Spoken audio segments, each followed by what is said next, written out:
Day 365. The wild parrots of San Francisco. This is my favorite fact about San Francisco. We have a flock of wild parrots that I have been obsessed with for my entire life. So, let's go backwards a little bit. I've done quite a few videos about the wild parrots, but the wild parrots were first put on my radar. I couldn't have been more than 12 or 13, maybe even younger. My father had a job on Telegraph Hill. My father used to own a custom cabinet company, so he had a client on Telegraph Hill. I hated my dad's work. I hated his work. I'm the oldest. He always used to ask me to help him move his stupid cabinets. I hated being in his cabinet shop with him.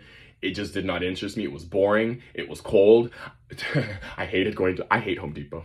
I hate Home Depot with a passion. Anyway, so what I'm getting at is that my dad would come home and he would tell us about these parrots that would descend on my clients' trees or on the trees on Telegraph Hill, and they would eat all the blossoms, and they would be like really loud, really destructive, and they were kind of annoying. My ears perked up and I was like, say what? Parrots? All I heard was parrots. And I was like, oh, okay.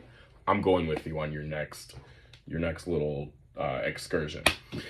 I don't actually remember ever going on along with my father to one of his little job sites. What I do remember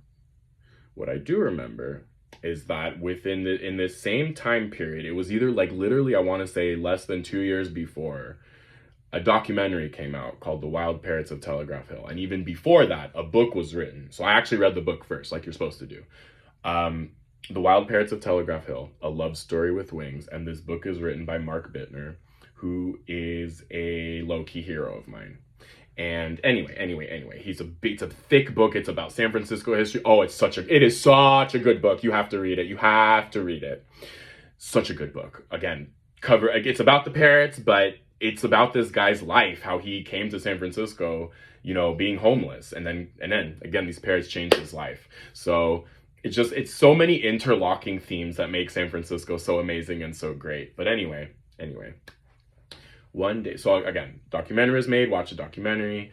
I actually dragged my family out to Telegraph Hill one day and we tried to find Mark's house. I know, very creepy, but one day, me and my dad and my brothers, we were walking along the Embarcadero of San Francisco. It's not a part of town that we would go to very often growing up because we grew up on the opposite side of the city. We lived on the opposite side of the city. But I'll never forget, I heard some squawking. And it's one of those things where it's like when you know what the parrots sound like and you hear them, you know it's them because it's San Francisco.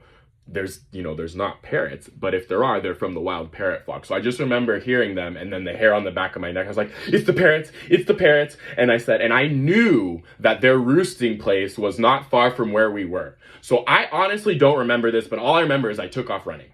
My family followed me. We all were, in this together. And we went to this little park called Sue Bierman Park.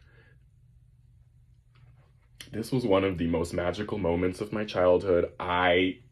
I have a very good memory, but I don't remember this sequence of events because it was so special. It was so magical. It's something that I had spent years manifesting, okay?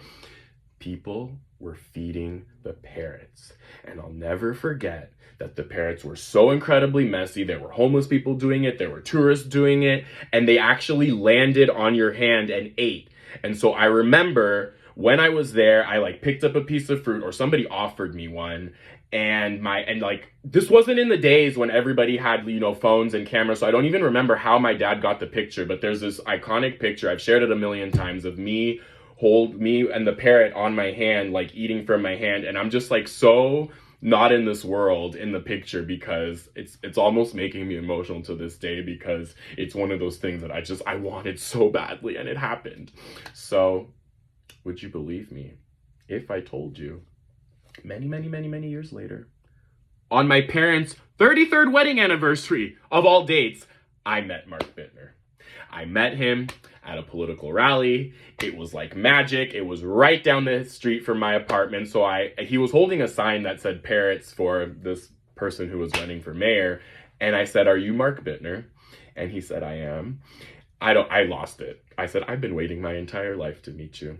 I said, I dragged my family out to Telegraph Hill to try to find your house. I know this is incredibly creepy, but you don't understand. I've been waiting 20 years for this to happen, damn near 18, 20 years.